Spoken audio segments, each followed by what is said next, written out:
And okay, so good evening, everyone.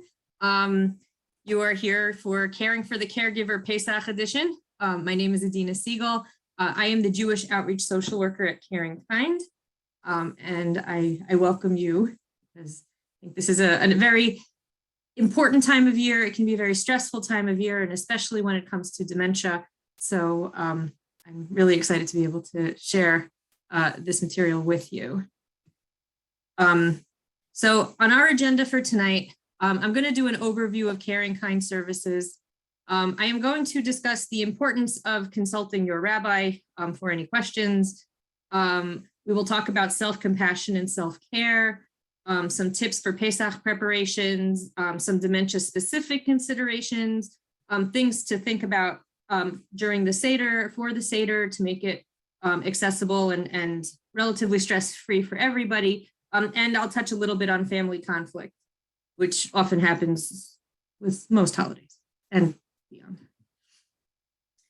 So before I do that, I want to mention Caring Kind services, because we are here to really support you in what you're doing. I think Caring Kind is really special, particularly for the Orthodox community, in that they were asked several years ago by some different organizations for a provider to provide dementia-specific, culturally competent services to the Orthodox community. And they actually actively worked to find funding for such a position, and they did, thank God. And I was able to come on board, and I think it is very, very special. So we are really here to help you. I run a support group for adult children who are taking care of somebody who has dementia, and it is, Orthodox specific. We do workshops just like this. We also have general workshops, which are very, very helpful about different topics related to dementia, and it runs every month. We have our helpline, which really is the gateway to all of our services. If you need a referral, you want to know about, where to go for a doctor, if you want to know where to go for home care, things like that, our helpline can provide you with all of that information. We have social work services, which, helps with care planning, provides emotional support. We're actually going to be doing, rolling out some interesting new evidence-based programs, which pretty much means that they are very targeted programs for caregivers and, time-limited programs, but they have been really shown through research to be very effective, and that will be rolling out shortly. We have our support groups, as I mentioned, education and training, which are programs such as this. We do have Wanderer Safety program that is in conjunction with Medic Alert, that provides a bracelet. It is a very low-tech bracelet, but it is very, very important because those bracelets have engraved underneath their face, the person has cognitive impairment, and it has the Medic Alert number, it has a tracking number, and then if somebody wanders, it's very easy to get them back home, because either somebody will find them, they'll see the number, and they'll be able to call the number and get them reunited with their family very quickly, because the people on Medic Alert will have that information. Also, all emergency responders have access to the Medic Alert database. It has been shown to reduce the time that somebody has wandered very significantly, because after 24 hours, if a person has wandered, usually the outcomes are not good, but it really reduces those times to make sure that that person is safe.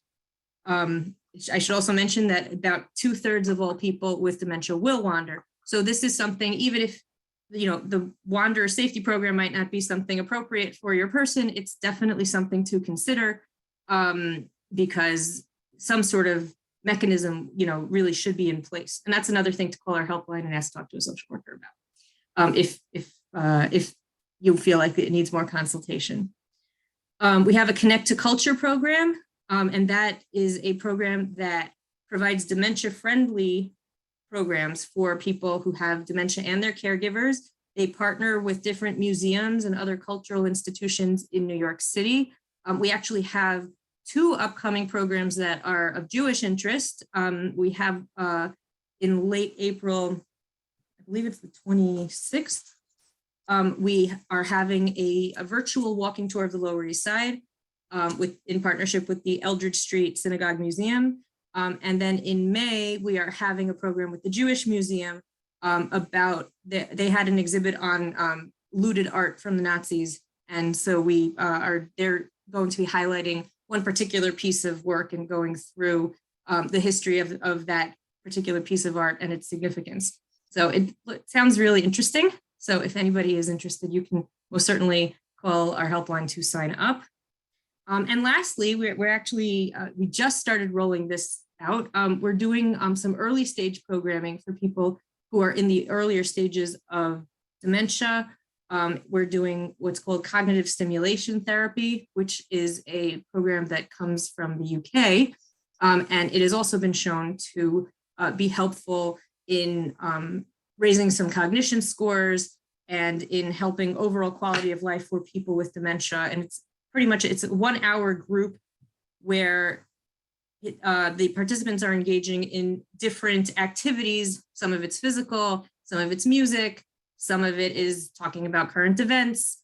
It's usually revolving around some sort of a theme, and it's really fun, and it's really exciting. I'm very excited about it because it's brand new for me, but so if that is something you think might be appropriate for your person, you can also either talk to me or call our helpline. So before I start the talk about Pesach and dementia, I do want to mention the importance of consulting your rabbi with really about almost anything, certainly when it comes to Pesach. You know, when it comes to dementia, you know, the person, depending on the degree of their dementia, depending on their degree of disability, it's you know, they may not necessarily be obligated in certain mitzvot given their abilities. A rabbi really would be able to tell you, you know, if that's truly the case or not. But that is important, and it is a way to reduce your stress, because taking on someone's responsibility for doing a mitzvah can be very stressful, and you probably do not have to do that. So that is one reason why it's incredibly important. It's also important to distinguish mitzvah from minhag, another important idea that can reduce stress. You know, obviously we want our Pesach to be, you know, of the utmost, you know, observed in the best way possible, but at the same time, sometimes things might be too much given the stress of also dealing with a person with dementia, or possibly even dealing with somebody with dementia, and maybe if there are young children in the home, or even not so young children, you know, given other responsibilities, it can be, there also can be significant stress. So that's another reason. You know, the rabbi has all of the halachic tools available to help in a particular situation. All situations are individual and unique, which is why I say you have to ask your rabbi, because you can't necessarily extrapolate them to all situations. But it is incredibly important. I also want to make a disclaimer that whatever I say is not halachic advice whatsoever. If you need help in terms of asking the shaila, or you want to you know, bounce that off of me, that's fine. But obviously, that's about, well, that's as far as I go. So I just want to say that from the get-go. And I really say that because I do believe that that is one way to actually alleviate some of the stress of Pesach preparation. Another thing I want to mention, back with the thought of alleviating stress, is the concept of self-compassion. And it's interesting because, you know, self-compassion, it's kind of become this new term that has been coined in the psychology literature, but it is actually very much a Jewish response. I actually was on a listserv, and I asked if people knew of therapists, and from therapists, and I asked if they knew of any, you know, Jewish sources, and I got some really interesting ones in terms of, you know, v'ahavta l'reacha kamocha. Somebody said v'chai bahem v'lo yamut, meaning, you know, you should live and you should not through the mitzvot and not die. So it was sort of very basic, at least the answers that I got. So really, being compassionate with oneself is not an anathema to Judaism. Even with Pesach itself, we have Kol Chamira, right? Kol Chamira is the declaration that we say after we search for chametz right before Pesach, and also what we say right before we burn, or right after we burn the chametz. So Kol Chamira is basically saying any chametz that I did not find, it is like dust of the earth, it is like nothing, it's nullifying the chametz. And what that really is ultimately doing is acknowledging that we're human, right? We're not human vacuum cleaners. We're not going to be able to necessarily find every single crevice of chametz in our house. And so it's really a way to acknowledge our humanness and to have compassion on ourselves for that, and asking Hashem to have compassion for ourselves on that. So I think that's, if anything, a very big lesson on self-compassion. And the elements of self-compassion as it's related in the psychological literature is basically talking to yourself as if you would a friend, right?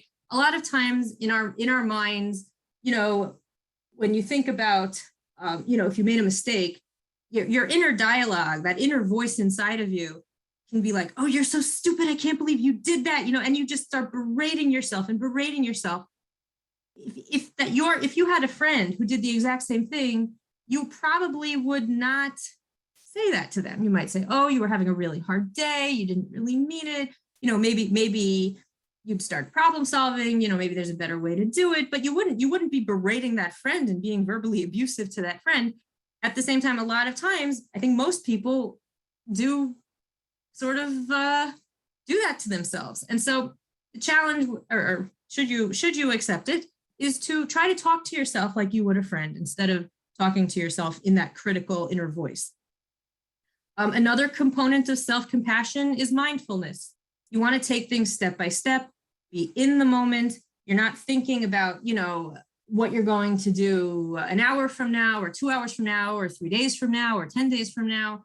And really, the most radical form of mindfulness is they have mindfulness meditation. Mindfulness meditation is where you're really just sitting and just listening to your breath with your eyes closed. And all you're doing is just staying with your breath. And, at first it seems kind of silly, but it really is meant to slow you down and stay in the moment. Having done mindfulness practices for a while, I can say it can be very helpful and very effective. Another thing to keep in mind when it comes to self-compassion is that caring for yourself will help the person that you're caring for. So, even if you think that like, oh, but I have to, beat myself up because that's the only way I'm going to do anything, which, it is debatable whether that's true. If you can be compassionate to yourself, it'll be a lot easier to be compassionate to the other person and to the person that you're caring for, who might be causing you a lot of stress. Another thing to keep in mind is, just the thought of Pesach, they'd say, B'chipazon yatzu miMitzrayim, right? We went in hurry and haste. I'm sure it was very stressful to have to leave Mitzrayim. And a lot of times people want to carry that over, into the Seder night, or, into Pesach preparation. That has never been beneficial for somebody with dementia, right? People with dementia really need that kind of calm, quiet way of being as much as possible. So really, by you being able to take that compassionate stance with yourself, you'll be able to really help that other person by having that more of a calm kind of way of being, during this time. So another very important component to think about is self-care. So when it comes to self-care, there's a whole industry about self-care. I have a whole spiel on self-care. Self-care, it can be, but it's not limited to massages and spas and all that other stuff. Where you have to spend a lot of money, a yoga class.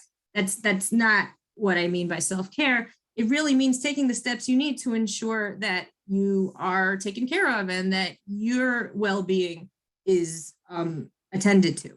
So when you think about self-care in the context of Pesach preparations, enlisting help is a form of self-care, right? It's if you're already taking care of somebody who has dementia and dealing with your responsibilities and work and other things, it is okay to get cleaning help or get catering help or asking a family member either to help with cleaning, to maybe host the Seder, to maybe watch your person for, a few hours during the day, just to be able to do what you need to do. Another aspect of self-care, and this is also not necessarily, it's not as fun as having a spa day, but managing your expectations is also a form of self-care, because a lot of times, even when we want to enlist help, but they're not doing it right. They're not doing it the way I want them to. They probably aren't. But I think the question really has to be, okay, so they aren't, but is it good enough? It also comes back to, especially with Pesach, it comes back to really being able to talk to your rabbi about stuff that that is going on and that's being done, because, maybe what they're doing you may think is usher, but maybe it actually isn't. So, but even without that, a lot of times people will be critical of family members, that family members aren't doing things the way they want them to. And it prevents them from accepting help from other people. And really, it is important to kind of try to see if you can be open to, okay, they're not doing it the way I want to do it, but it is good enough and the person is safe and I get my break. You want to also keep in mind what you are able to do, like what you can and cannot do. As humans, we're not always able to do everything that we want to as we want to. Maybe, it means taking stock of, what am I capable of? If I need to be able to sleep, then, maybe I need to hire an aide to come in, for an overnight shift. And then we can talk about how that can be done. But, these are important things. You also want to keep in mind what the person with dementia is able to do, because if you see one person with dementia, you see one person with dementia. Some people, are more easygoing and you can probably get more done. Others are much more demanding and need much more attention. And so that's going to impact what you can and cannot do. It's important to identify what is under your control and what is not. I think this is very important, especially when it comes to people, to taking care of of people who have dementia, who are resistant to care. It is not an unusual thing where you have a parent who doesn't want to go to the doctor, won't accept a home health aide, won't do things. And you are trying your hardest to do everything you possibly can, and they're just undermining you every step of the way. It's really important to figure out what can you control, what can you not control, and just, really get the help for yourself and the emotional support for yourself, because unfortunately there isn't a lot of control in many situations. Okay, and I might keep mentioning rabbinic guidance, but there is one thing I do want to mention, that even when it comes to Pesach cleaning, it's Pesach cleaning, not spring cleaning. There is a expression that I've been hearing in Hebrew, but also in English, that your chametz is not dirt and your child is not the korban Pesach. It's these are important concepts. I think people can really they take things very seriously about Pesach, and that's good. But we do also want to keep in mind that we still have relationships with other people, and we still have relationships with ourselves. And we do still want to have simchas chag. There is still a requirement really to have some form of joy. So that's another important thing. And then another thing to think about, also in the name of joy, you can take breaks and do small things that bring you joy. I was listening to a podcast, I think it was called Jewish Mom or something like that. And, she was talking about her Pesach cleaning. And she said that when she realizes, when she starts yelling at her kids, that's when she realizes she has to take a break. And she'll take a break. She'll go for 5 minutes, walk around the block. At one point, and, at one point she's even gone as far as, walking around the block. And I guess there's ice cream near there. And so she goes and takes some ice cream and takes an ice cream break. But take little breaks. It's not necessarily going to be, huge. But even just walking around the block, or especially now. I mean, you have the trees blooming and it's spring. Do even if it's just a little thing, doing little things that bring you joy are important as well.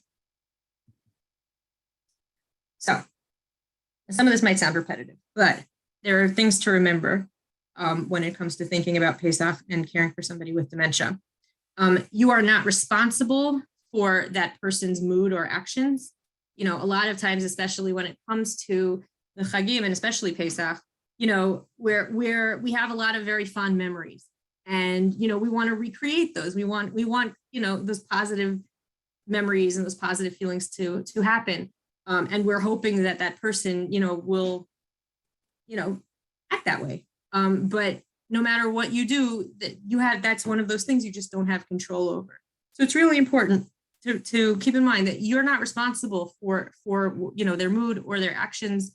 Especially given that they have dementia, they're really at a point where they're not able to relate to things the way they used to. So things may seem very different than they were in past Pesachs. And I think also it's important to acknowledge that things might be different than they were in the past, and sadness can come up because of that. It can be very sad if you have a father who used to lead the Seder, and then suddenly he can't even follow it in the Haggadah. These are sad things, and I do think it's important to, at least for you to acknowledge it to yourself. One thing you don't want to do is go to the Seder and just sit and talk to your family members about how, oh, he's so changed and this is so awful and things like that. You want to try to keep the Seder a positive experience. You want it to be an opportunity you might want to connect with good past memories. You might want to engage the person who has dementia in reminiscing about positive memories of previous Sedarim, and even maybe creating some positive moments that happen in the moment, not just reminiscing, but maybe there can be some fun things that happen in the Seder, the current Seder. So here are some tips for Pesach preparation. And some of these are general tips. Making lists and menus to help prioritize. I think that's not even just a dementia thing. I think in general, it just helps. But the other thing that's important is prioritizing the big projects first. So the places that are really high traffic with chametz, you want to make a larger priority. So kitchen, there's dining room, anywhere where there might be food, you might want to tackle that first, if only because it's a bigger project. And the smaller areas where there may not even be chametz may not be worth your time, especially given that your energy might be limited. Another really important thing to keep in mind is about home health aides on Pesach. There are a bunch of different considerations to think about. This is also I'm going to send you right back to your rabbis, but it is important to at least speak to the home health aide about Pesach preparations and the food restrictions that they can expect during the holiday. You may want to tell them, you can't bring bread in the home. You may say, we prefer, and if hopefully you agree that, you'll only eat the food that we have in the house and we'll make you food.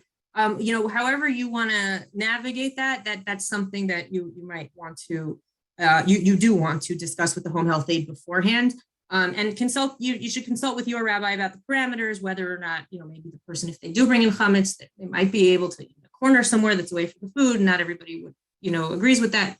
So those are things to ask about. But things that, need some attention.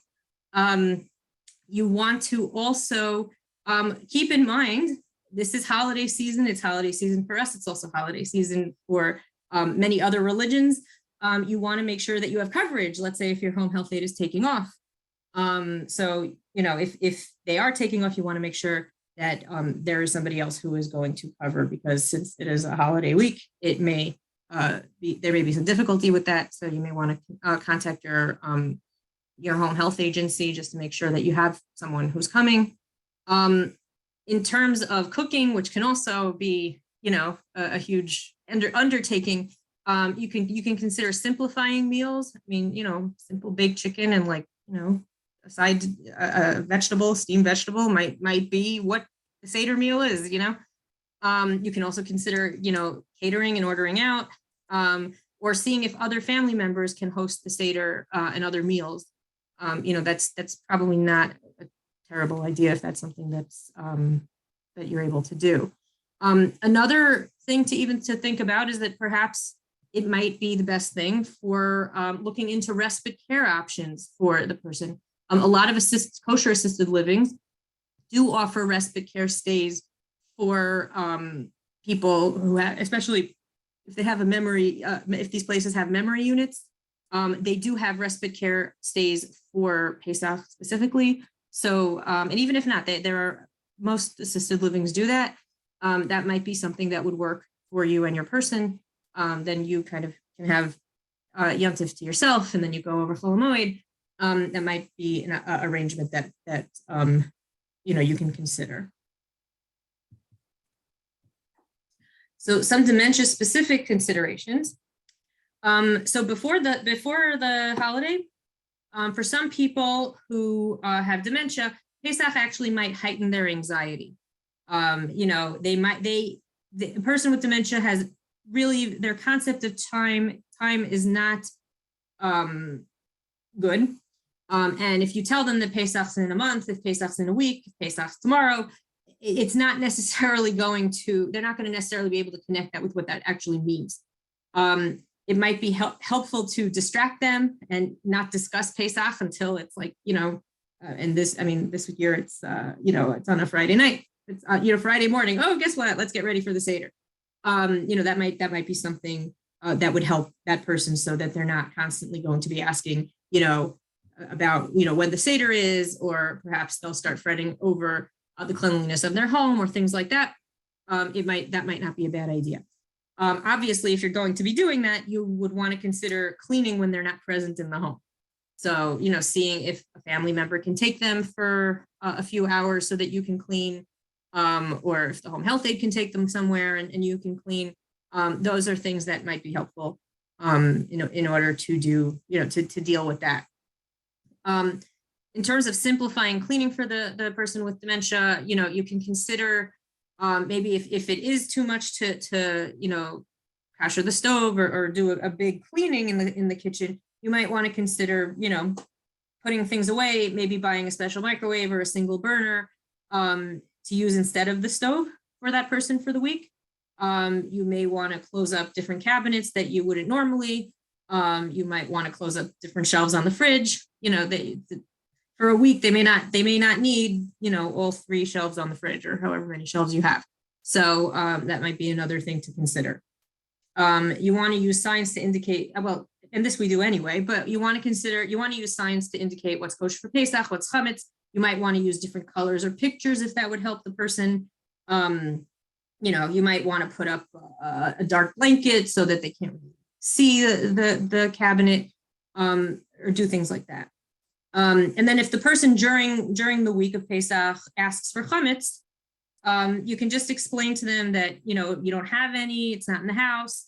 The only thing that you have is whatever's available in the house. You don't really want to get into a huge conversation about chametz and Pesach.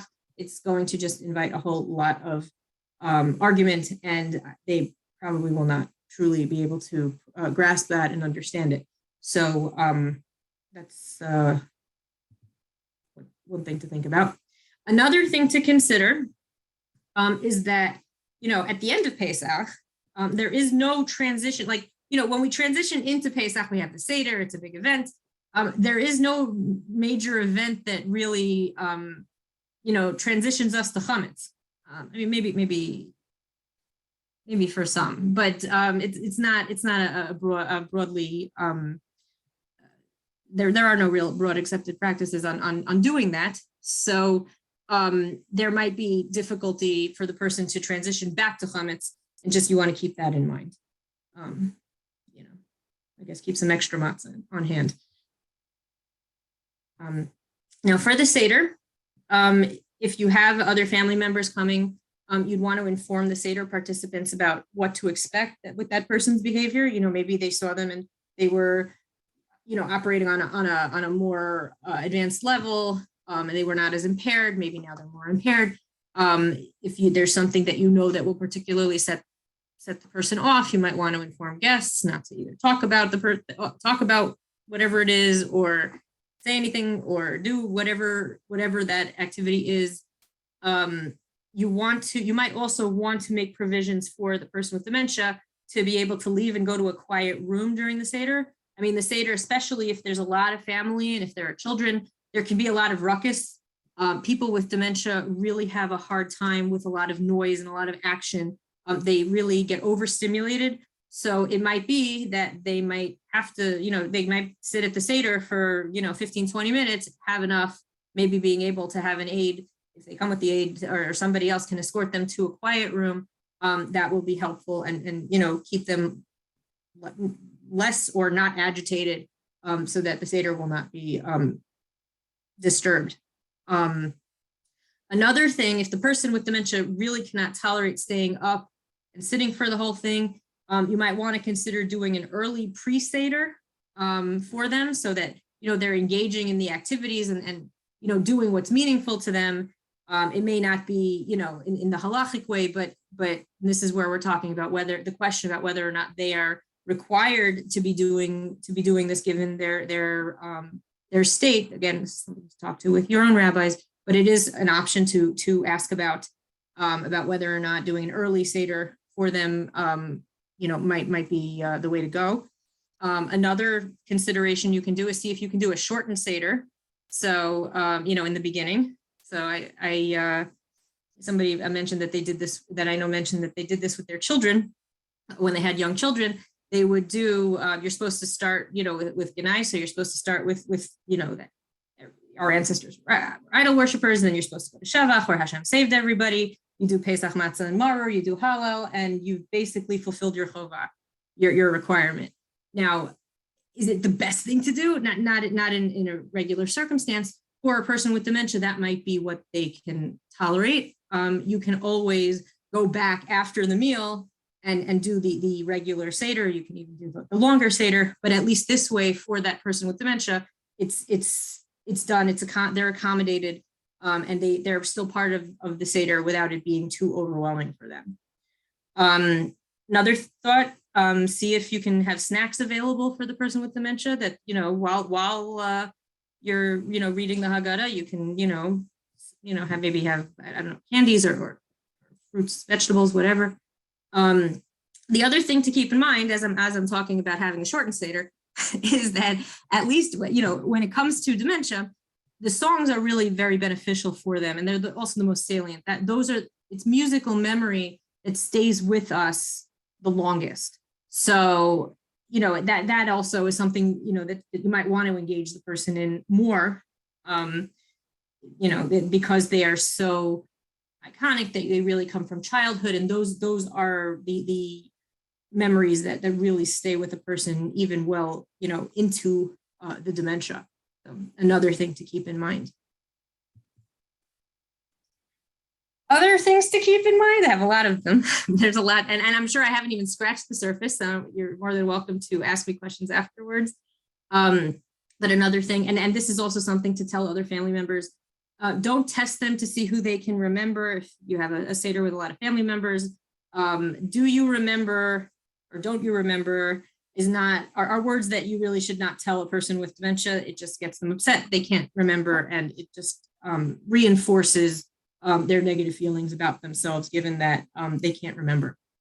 Also about, in terms of thinking about overstimulation, you don't want to necessarily seat that person at the head of the table or the middle of the table. I would say that with the caveat of unless they want to. I mean, if somebody wants to be at the head of the table because they remember when they used to lead, even if they may not necessarily be able to lead, just go with it. But I would not recommend putting the person at the head of the table if they did not want to, because it really puts them, in the spotlight, and it may not be the most comfortable place for them. Probably on the side, I would argue probably, the most accessible to, be able to go up and excuse themselves is probably the best way to, or the best placement to put them at the table. Very, very important for everybody to be flexible. Another thought is, and I mean, that's really throughout. It's really so much of dementia care, and there's a whole movement about this is improv. It's just, just taking things as they come and just dealing with it is as it is presenting itself. So, you want to just try to keep that in mind. Back with not putting the person with dementia in the spotlight, different families have different, practices regarding reading the Haggadah. Some will, the head of the household will just read it. Others might go around the table. If you do have it, where each person has a part to read, you probably don't want to put that person who has dementia in the spotlight to read the Haggadah. You might want to read it together as a family, to alleviate some of the pressure and not put that person on the spot. Another thing, and this is something to talk about, I guess, with the person's doctor, but for one meal, you might want to consider easing their, health diet, the health dietary restrictions.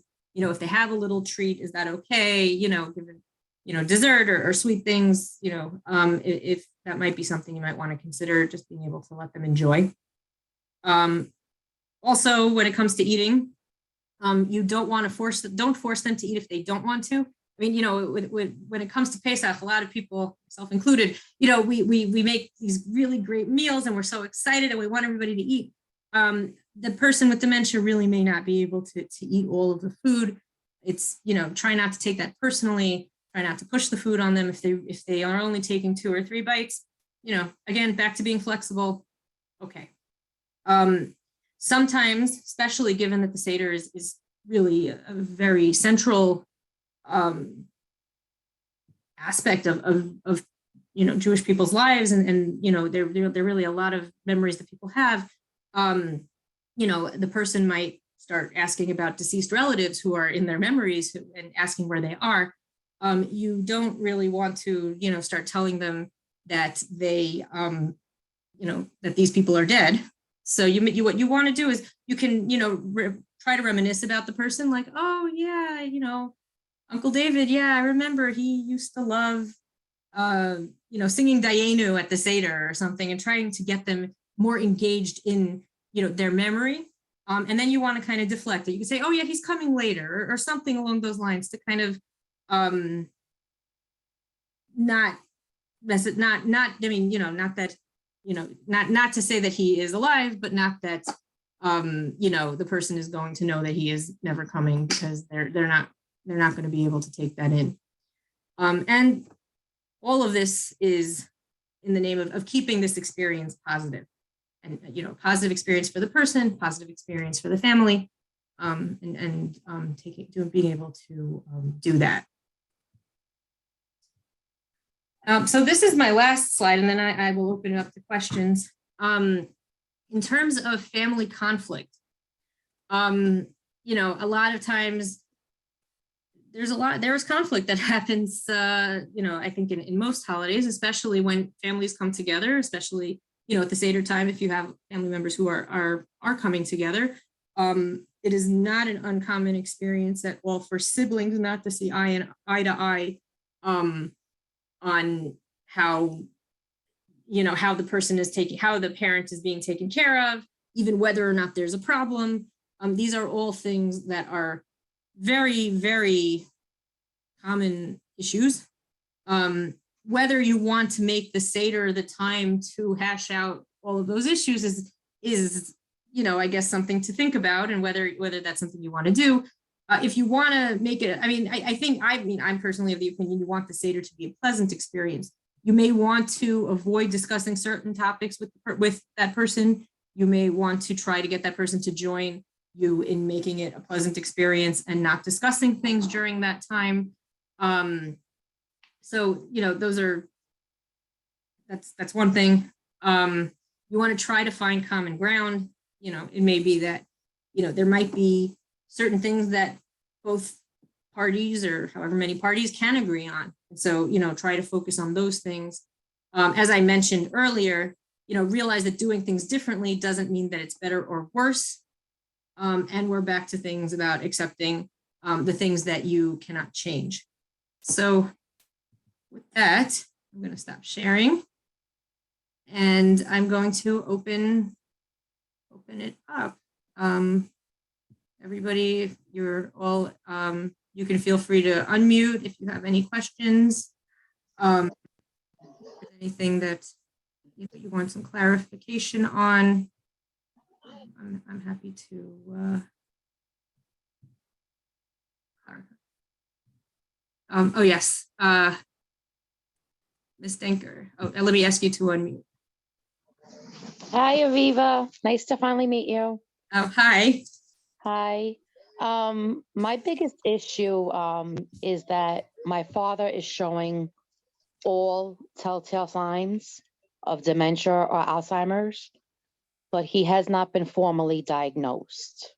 Okay. Because he's refusing, he's becoming very hostile and resistant to getting any type of help. But I do know when he has been hospitalized, they've had him heavily sedated on medication.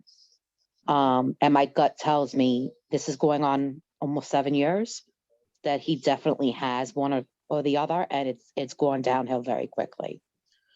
So I guess my question is, how do you recommend coping in that type of situation? That is a very hard one. I think, and it becomes an issue because there's not a lot of control that you have as really. I mean, even if you were a spouse, you don't have that much control. You know, I would say whatever you do have control over is you know what you should do.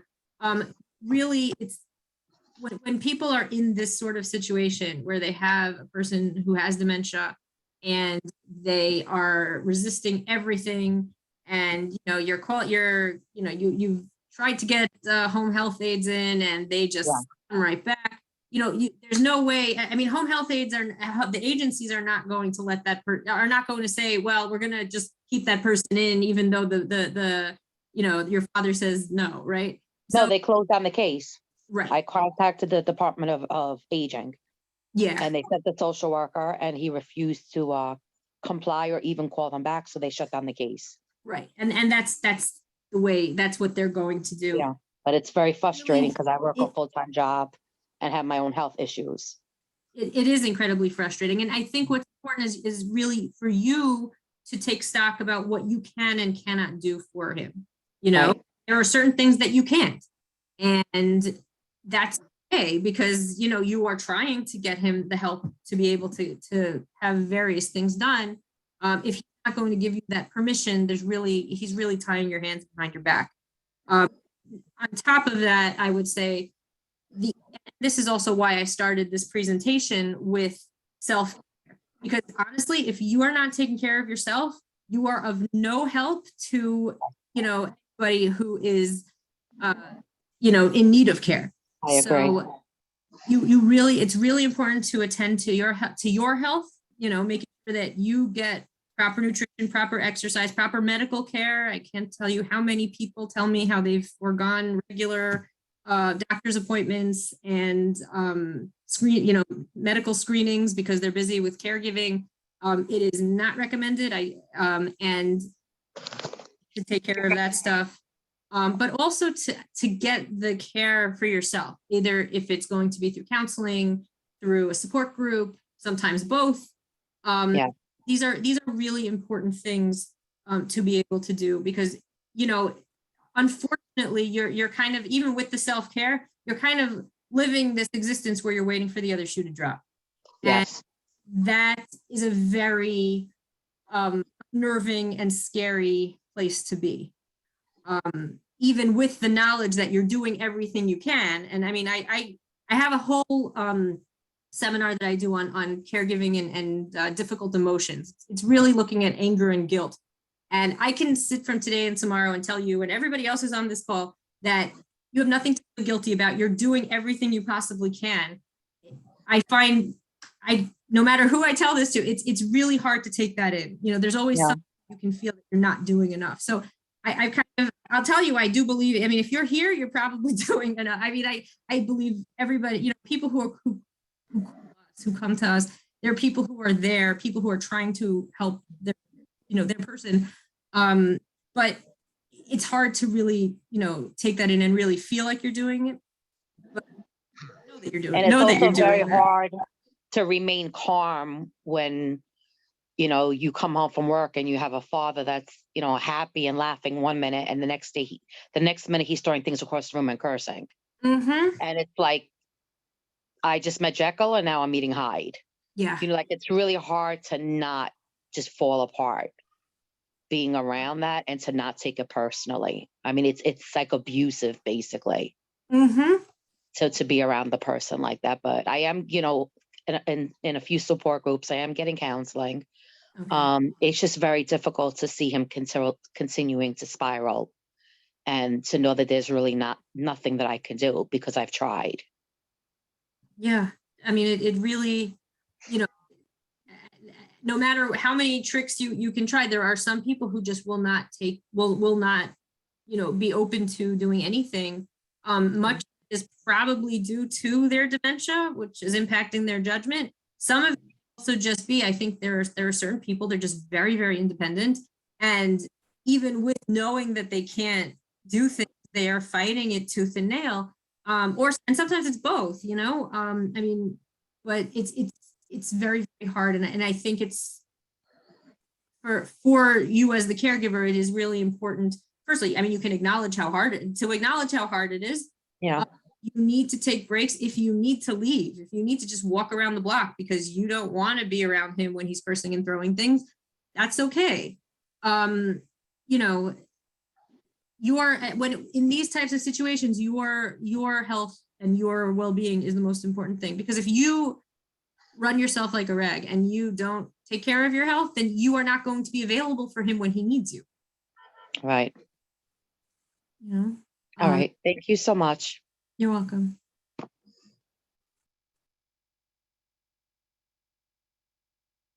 Anybody else has questions? I'm happy to take them.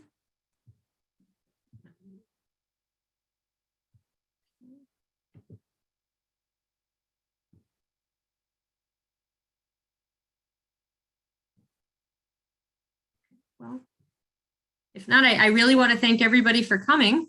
And again, if anybody wants to, contact me personally or whatever, I'll give you my email in the chat.